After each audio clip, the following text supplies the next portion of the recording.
ये तो हमें हर कोई कह देता है कि आप अपने लक्ष्य पर काम कीजिए, अपने लिए एक लक्ष्य चुनिए और उस पर जी तोड़ मेहनत कीजिए। चाहे वो लक्ष्य गवर्नमेंट जॉब को पाना हो, चाहे आपके किसी हुनर पर काम करते हुए अर्निंग का हो। लेकिन हर कोई जब ये बताता है तो ये नहीं कह पाता कि आपको जो भी काम करना होगा उसके लिए पैसे चाहिए होंगे और पैसों की व्यवस्था करना सबसे ज़रूरी हो जाता है। आज मैं आपसे कहूँ कि थोड़ा-सा अपने ऊपर ध्यान दीजिए, अपनी पर्सनैलिटी पर काम कीजिए, आपको थोड़ा-सा अच्छे से रहना चाहिए, अच्छे से हेल्दी फूड जो है वो खाना चाहिए कि हाँ, खाना आपका बहुत हेल्दी हो। अब कोई आपसे ये तो कहे कि उसे परचेज़ करने के लिए आपके पास पैसे हैं या नहीं, उनकी व्यवस्था किस प्रकार करनी है, या फिर मैं कहूँ कि आप गवर्नमेंट जॉब की तैयारी कर रहे हैं, कोई सपोर्ट करने वाला नहीं है, तो सपोर्ट सिस्टम में हमें कई चीज़ें ऐसी हैं जो ज़रूरत होती है। जैसे आपको बुक्स की ज़रूरत होती है, कॉपी, पेन वगैरह बहुत सी ऐसी चीज़ें चाहिए होती हैं। इन सभी के लिए हमें पैसे चाहिए होते हैं और बात वहीं आकर रुक जाती है कि अर्निंग तो है ही नहीं, मैं कैसे अपने सपनों के लिए कुछ ना कुछ करूँ और कैसे आगे की ओर बढ़ूँ। आज मैं कुछ सिंपल शब्दों में आपसे कुछ ऐसी बचत के बारे में बात करने वाली हूँ, जो शायद हो सकता है आप भी फिजूल खर्ची के तरीके से उसे खर्च कर देते हैं। अगर आप वो पैसे थोड़े-थोड़े करके बचाने लगेंगे, तो मैं ये तो नहीं कह रही कि आपके पास ढेरों रुपए हो जाएँगे, लेकिन इतना ज़रूर होगा कि आप अपनी ज़रूरत के पैसे खुद निकालने लगेंगी और उनसे भी आप बहुत अच्छा कर सकती हैं। क्योंकि हमने सुना है कि जितना ज़्यादा कमाना ज़रूरी है, उतना ज़्यादा बचत करना भी ज़रूरी हो जाता है कि आप कमाए जा रहे हैं, लेकिन उसको आप बचत में ले ही नहीं रहे, जितना कमाया उतना ही खर्च हो गया, तो एक दिन जब हमें ज़रूरत होगी तो पैसे हमें किसी से लेने होते हैं। तो हर एक गृहिणी को ये बात ज़रूर पता होनी चाहिए कि जितना ज़्यादा कमाना भी ज़रूरी होता है, उतना ही अधिक उसे बचत करना भी ज़रूरी होता है। कि मैं ऐसे नहीं कह रही कि आप सपनों को कुर्बान कर दीजिए, अपनी ज़रूरतों को छोड़ दीजिए, नहीं। उन ज़रूरतों की एक लिस्ट बनाकर देखिए कि कौन-सी ज़रूरत पहली प्रायोरिटी पर आती है और कौन-सी वो है जो कि टाली जा सकती है, या फिर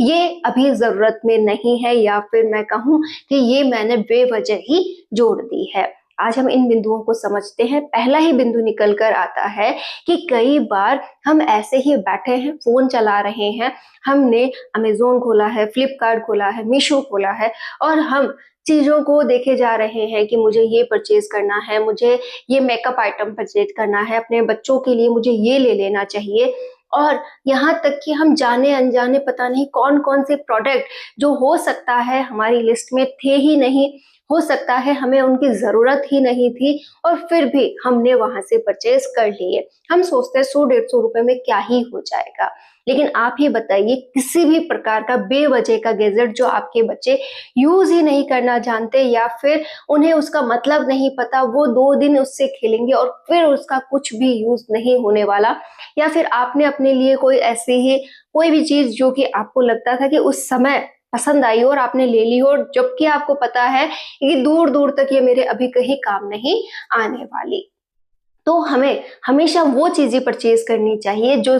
रियल में हमें उस समय चाहिए हो या फिर वो हमारी ज़रूरत का हिस्सा हो। मैं आपसे कहूँगी कि जब भी आप इन ऐप्स पे जाएँ तो आप अपने लिए हेल्दी स्नैक्स ऑर्डर कर सकती हैं कि हाँ, मुझे ड्राई फ्रूट्स चाहिए जो कि मेरे बच्चों के लिए और मेरे लिए ज़रूरी हैं। या फिर मैं आपसे कहूँ कि आप वहाँ से परचेज़ कर सकती हैं ओनली फॉर वो आइटम्स जो आपकी बच्चों की जो लर्निंग पॉइंट्स है उसमें मदद कर सके या फिर उनकी हेल्थ इश्यूज में आपको काम आ सके। जैसे आप उनके लिए कोई भी स्ट्रेचिंग वाला, कोई भी आप रस्सी कूदने वाला, मतलब ऐसे स्पोर्ट्स आइटम्स जो कि उनकी हेल्थ के लिए बहुत अच्छे हैं, उनकी ग्रोथ के लिए बहुत अच्छे हैं, आप उन्हें परचेज कर सकती हैं। लेकिन बेवजह के ऐसे आइटम्स जो कि हो सकता है उनके कहीं काम ना आए और पैसों की फिजूल खर्ची कर दें। हमें ही हमारे बच्चों को समझाना है कि कैसे बचत की जाती है और कैसे फिजूल खर्ची रोकी जाती है। तो उम्मीद है आज से आप 2 काम तो पक्का नहीं करने वाली,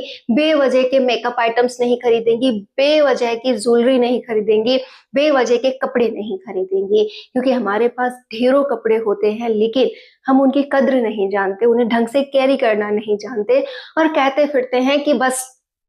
कपड़े पुराने हैं मुझे लेने हैं, या फिर बच्चों की ये कपड़े ऐसे हैं इनको और दिलवाने हैं। बच्चे अभी तक समझते तक नहीं है कि उन्हें किस प्रकार से कपड़े हमें पहना मतलब चाहिए होते हैं। आप जैसा उन्हें समझाएंगे वो वैसे समझने लग जाएंगे और हमें ही हमारे लिए ये फिजूल खर्चे रोकने होंगे। तो आज से आप बेवजह की शॉपिंग नहीं करेंगे। एक बात आपने कभी नोटिस की है कि आपने जैसे ही फ्लिपकार्ट पर मान लीजिए कोई प्रोडक्ट सर्च किया है, ठीक है, और आप सडनली चली गई हैं इंस्टा पर चली गई हैं, या फिर आपने कोई और ऐप खोल दिया है, आपको वो चीजें उस पर भी नजर आने लगेंगी। या फिर आपने कार्ड पर कुछ और भी सर्च किया तो क्या होगा, वो प्रोडक्ट फिर से आपके सामने आने लगेगा। मतलब ये सब कुछ क्या होता है, मार्केटिंग होती है। हमारे सामने उस प्रोडक्ट को इतनी बार लाया जाता है कि हम उसे परचेज करें ही करें। तो आप हमेशा कोशिश करें कि इन ऐप से आप दूर रहें, क्योंकि इनमें जब आप ढूंढती हैं तो भी घंटों जाता है और बेवजह की शॉपिंग हो जाती है तो बेवजह के पैसे भी जाते हैं। तो आप उस पैसे को बचा सकती हैं और अपने हेल्थ पर खर्च कर सकती हैं कि हाँ मैंने अपने लिए कुछ अच्छे से ड्राई फ्रूट्स ऑर्डर किए हैं, या फिर मैंने फ्रूट्स ऑर्डर किए हैं। कुछ भी जो आपको लगे कि हाँ ये मेरे लिए और मेरे बच्चों के लिए जरूरी है, उन्हें ही आप ऑर्डर करें, बेवजह के खर्चे ना करें। दूसरा आपको सबसे बड़ा पॉइंट यहाँ पर ध्यान में रखना है कि हम कई बार क्या करते हैं, जैसे कि मान लिया कि हमारे पास था एक सामान, ठीक है, और उसके जैसे दूसरे सामान की हमें जरूरत नहीं थी, फिर भी हम गए और वैसे ही कई सामान लेकर आ गए, और वो अब हमारे घर में बेवजह की तो जगह रोक रहे हैं, हमें उनकी जरूरत तक नहीं है और पैसे हैं जो मैंने उसमें इन्वेस्ट कर दिए। तो आप अपने घर को भी बेवजह के सामानों से ना भरें कि हाँ ये भी सजावट का ले लिया, वो भी ले लिया, ये भी ले लिया। तो एक बार ट्राई करके देखें कि हाँ घर अच्छे से सजा हुआ है, कोई चीज कम तो नहीं है, अगर मैं इसको इस तरीके से रीसेट कर दूं तो भी अच्छा लगेगा। तो आप पैसों की एक वैल्यू करते हुए ये तय कीजिए कि कौन सी चीज अभी जरूरी है और कौन सी चीज जरूरी नहीं है, वहां से भी हम पैसे बचा सकते हैं। और एक और पॉइंट जो निकल कर आता है, कई बार हम फोन वगैरह में अगर हम बात करें बैलेंस वगैरह की, तो हम एक्स्ट्रा नेट रिचार्ज करवा लेते हैं कि आज का जो डाटा था वो कंप्लीट हो गया है, मुझे और चाहिए, तो उसके लिए आपने रिचार्ज करवा लिया। क्यों भाई, क्यों चाहिए था, हमने जितना भी था वो देख लिया है, और अब भी अगर हम देखने की इच्छा रखते हैं इसका मतलब अब भी हमें उस पर खर्चा करना होगा। तो क्यों ना उस काम को कल टाल दिया जाए और अभी कुछ पढ़ लिया जाए या उससे रिलेट कुछ कर लिया जाए, कल तो डाटा मिलेगा ही, उसमें वो काम कर लिया जाएगा। ये भी एक फिजूल खर्ची का हिस्सा है। और सबसे बड़ी फिजूल खर्ची आती है हमारे किचन से, कि हम क्या करते हैं, बाहर से खाना ऑर्डर कर लेते हैं कि हाँ हमें ये खाना है, आज पिज्जा ऑर्डर कर लिया, आज बर्गर ऑर्डर कर लिया, या फिर बहुत कुछ जो आप लोग बाहर से ऑर्डर करते हैं, आपको भी पता है कि वो हेल्दी नहीं है, फिर भी उसमें हमें 100, 200, 300 रुपए का खर्चा करना है, या कई बार तो हजारों रुपए का खर्चा भी आप लोग करते होंगे। एक बार सोच कर देखिए, जो चीज हेल्दी ही नहीं है, जो आपके लिए होनी ही नहीं चाहिए, आप उसे मंगवा रहे हैं ये ढेरों पैसे देकर। इससे अच्छा ये नहीं होगा कि आप कुछ हेल्दी सा घर पे ही बना लें, अपनी भी सेहत का ध्यान रहेगा, साथ ही वो ढेरों रुपए भी आपके बच जाएंगे। तो आप जैसे जैसे अपने प्रति समर्पित होंगी, आप अपना भला बुरा देखने लगेंगी, आप सबसे पहले बचत की ओर ही जा रही हैं, ये तय है। क्योंकि हमने अगर बाहर का खाना छोड़ा तो हेल्थ अच्छी हो गई, हमने बेवजह के लिए सामान मंगाना छोड़ा तो हमारे घर में भी व्यवस्था बनी रहेगी, हम कपड़े जो है लिमिट से अच्छे से सलीके से पहनना स्टार्ट करेंगे, मेकअप जो हमारी स्किन को खराब करता है उसे भी हमने एक लिमिट में मंगवाया है, ताकि जरूरत होने पर मैं उसका यूज करूं, अदरवाइज डेली में मुझे नॉर्मल रहना चाहिए ताकि मेरी स्किन सांस ले सके और मैं नेचुरली सुंदर दिख सकूं। मेरा मानना यही है कि आप क्या करें, अपने आप को नेचुरल बनाकर रखें, मेकअप जितना हो सके उतना लिमिट में करें, ताकि आपकी स्किन जो है वो बहुत अच्छी रहे। मेकअप हमें प्रॉब्लम देता है, ये आप बहुत अच्छे से जानती हैं। मेरे सीधे सीधे शब्दों में कहने का अर्थ ये है कि आप ऐसी बहुत सी जगह हैं जहां पर फिजूल खर्ची रोक सकती हैं, और उस पैसे का यूज आप कई प्रकार से कर सकती हैं। आप कहेंगी कि मैम वो पैसे तो मेरे हस्बैंड यूज मुझे देते हैं या फिर मेरे सास ससुर के होते हैं, वो मेरे खाते में कहाँ आएंगे, वो आपके खाते में तो नहीं आएंगे, लेकिन हो सकता है वो उनकी इनकम को अच्छा कर दे, उनके माइंडसेट को इम्प्रूव कर दे और वो रिलैक्स कर सके। अगर वो रिलैक्स रहेंगे तो आप आपका भी तो माइंडसेट रिलैक्स रहेगा। क्योंकि जब सामने वाला बंदा जो होता है वो थोड़ा सा भी खिन्न होता है, परेशान होता है, उसे किसी ना किसी बात की प्रॉब्लम होती है, तभी तो वो अपना गुस्सा किसी दूसरे पर निकालता है या फिर अपने मन में उठ रही बात को आपसे कहता है। तो अगर हम उसका सपोर्ट करने लगे, उसे बेवजह परेशानियां न दें, उसे समझाएं कि भाई आप भी इस तरीके से बचत कीजिए, कल को ये पैसे हमारे लिए बहुत उपयोगी हो सकते हैं। हमें भी मिलकर चलना चाहिए और अपने लिए एक छोटे छोटे कदम बढ़ाते हुए थोड़ी थोड़ी बचत स्टार्ट करनी चाहिए। ये बचत सही दिशा में लगनी चाहिए। आप यकीन नहीं मानेंगे, ये छोटे छोटे बदलाव आपकी लाइफ में चेंज ला सकते हैं। एक और बचत की अगर हम बात करें तो हमने कई बार देखा है कि हम ढेरों लाइट्स ऑन कर देते हैं, फैन स्टार्ट है, मतलब चल रहे हैं फैन और हम बाहर निकल गए हैं, हम लाइट की बचत भी नहीं करते और बिल आ जाते हैं ढेरों बड़े बड़े। तो आप अपनी लाइट का बचत यहाँ से स्टार्ट करें। आप बेवजह का पानी ना गिराएं। अपनी जितनी भी प्यारी घर गृहस्थी है उसे और अच्छा बनाने के लिए आप ये छोटे छोटे एफर्ट्स कर सकती हैं। यही बातें आप अपने बच्चों को सिखा सकती हैं कि बेटा लाइट का यूज जितना हो उतना ही करो, अदरवाइज उन्हें ऑफ करो। साथ ही साथ पानी बेवजह ना फैलाओ। और जितना भी आप अपने साथ अच्छा करेंगे, आप अच्छे अच्छे कदम बढ़ाएंगे, आपके बच्चे आपको देखकर अच्छी अच्छी बातें सीखेंगे और अपनी लाइफ में भी वो सेट होते नजर आएंगे। देखिए, हम जितना अच्छा अपनी लाइफ को बनाते हैं, हमारे बच्चा वही देख करके अपने आप को अच्छा बनाता है। हम सोचते हैं हम उन्हें ज्ञान दे दें, नहीं बेटा इस तरीके से करना है, इस तरीके से करना है, तो वो कहेगा कि मम्मा आप खुद तो क्या कर रही है, मैं तो केवल आपको देखकर फॉलो कर सकता हूँ, मेरी बातें समझ में नहीं आती हैं, मैं तो केवल आप लोगों को देखकर जो सीख रही हूँ या सीख रहा हूँ, मुझे केवल वही समझ में आता है। तो अब आप बताइए कि अपने अंदर बदलाव करने हैं या नहीं, क्योंकि आपकी जो आने वाली पीढ़ी है वो आपको देखकर ही सीखने वाली है। तो आज से फिजूल खर्ची बंद कीजिएगा, अपने ऊपर फोकस करके देखिए कि मेरे पैसे कहाँ कहाँ खर्च होते हैं।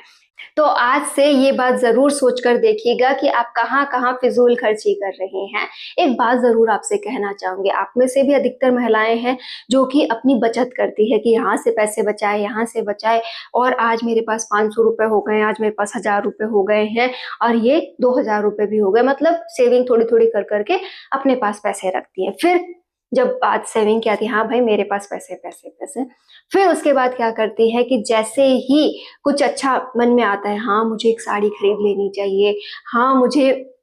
मेकअप के आइटम्स खरीद लेने चाहिए, या फिर मेरे पास ये नहीं है, मेरे पास वो नहीं है, मैं वो परचेज कर लूं। एक बार आप ये अपने अंदर से पूछ कर देखिए, क्या रियल में मुझे इन चीजों की जरूरत है?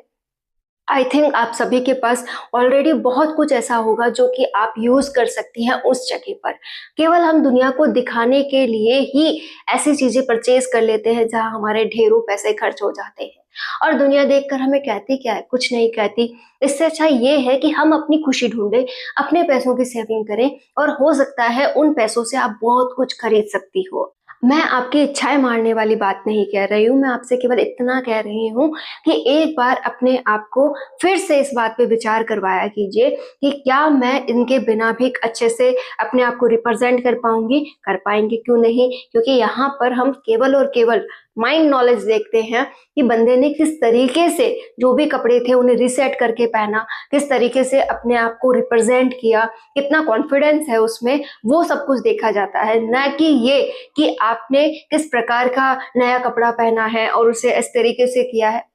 ये हमारी मानसिकता बन गई है कि हम दुनिया को दिखाने के लिए अपनी प्यारी सी सेविंग को वहां खर्च कर देते हैं। आपसे रिक्वेस्ट है कि जब तक आपको लगे कि ये ओकेजन मैं इन कपड़ों से निकाल सकती हूँ, आप निकालने की कोशिश करें, और उन जो आपकी प्यारी सी सेविंग है उसे आप बढ़ाने की कोशिश करें। जितना ज्यादा आप अपनी सेविंग बढ़ाएंगे उतना ही ज्यादा आप में कॉन्फिडेंस आएगा, क्योंकि जितना पैसा हमारे पास होता है उतना ही ज्यादा हमें एक, मतलब कह सकते हैं आप, अंदर से पॉजिटिवनेस आती है कि अगर कोई काम हुआ तो मैं अपने पैसे यूज कर पाऊंगी। और आप उन पैसों से ही अपने लक्ष्य के लिए कुछ भी परचेज कर सकती है। जैसे आप गवर्नमेंट एग्जाम की तैयारी कर रही हैं तो आप अपने लिए बुक्स परचेज कर सकती हैं जो कि आपका भविष्य घटने वाली हैं। आपको वो पैसे इसलिए सेव करने हैं कि कल को अपने बच्चों को आप कुछ अच्छा दे रही हैं, कि हाँ मुझे इतना महंगा इनके लिए कुछ मंगवाना था जो कि इनकी हेल्थ के लिए बहुत अच्छा है, या फिर मुझे इन्हें अच्छी डाइट देनी है तो मैं उस पर पैसा खर्च क्यों, क्योंकि बच्चों को जब आप अच्छा देंगी तभी तो उनके लिए आप हेल्थ बना पाएँगी, उनके लिए बहुत कुछ कर पाएँगी। सीधे-सीधे शब्दों में मैं आज आपसे यही रिक्वेस्ट करती हूँ कि कभी भी आप दूसरों को जब दोष दें तो पहले अपने ऊपर भी झाँक कर ज़रूर देखिएगा कि आपने कितनी फ़िज़ूल खर्ची की है, आप कितना पैसा बचा सकती थी। और अगर अब तक भी ये बात नहीं समझ आई है तो आज से ज़रूर समझनी है कि मुझे थोड़े-थोड़े ही सही मुझे पैसे बचाने स्टार्ट करने हैं, और यही पैसे मेरा सेल्फ रिस्पेक्ट बढ़ाएँगे, यही पैसे मुझे आत्मनिर्भर बनाएँगे, और धीरे-धीरे मैं भी इन पैसों से और अधिक पैसा बनाना सीखूंगी, और मुझे भी अपने लिए बहुत कुछ करना है। इन सभी बातों के साथ कि आप बहुत अच्छा करने वाली हैं, बहुत अच्छे से अपने आप को रिप्रेजेंट करने वाली हैं, और अपनी लाइफ को बेवजह की बातों से दूर कर देंगी कि मुझे फ़र्क नहीं पड़ता कि दुनिया क्या सोचती है, मुझे फ़र्क नहीं पड़ता कि मुझे किसी को क्या दिखाना है, मुझे किसी को कुछ नहीं दिखाना, मुझे अपने आप को दिखाना है कि मैं कितनी पावरफुल हूँ और मुझे अपने इस पावर को कैसे डेवलप करना है। उम्मीद है ये सभी बातें बहुत अच्छे से समझ आई होंगी। आज से आप अपना ध्यान रखेंगी, अपने परिवार का ध्यान रखेंगी, बेवजह के खर्चों से बचेंगी, और ये खर्चे ही आपके शायद हो सकता है घर में प्रॉब्लम क्रिएट करते हों, आपको आपके हस्बैंड से थोड़ी-सी फाइट के लिए परेशान करते हों। कैसे भाई इन्होंने मुझे पैसे नहीं दिए क्योंकि मुझे शॉपिंग करनी थी। उससे भी निजात मिलती है, क्योंकि शॉपिंग हम केवल आज से वही करेंगे जो हमें बहुत अधिक ज़रूरत में रहेंगी। हम बेवजह की बहस न तो उनसे करने वाले हैं, न अपने आप से, क्योंकि हमने अपने आप को एक सही दिशा दे दी है और अब हम केवल और केवल आगे बढ़ने वाले हैं। All the best.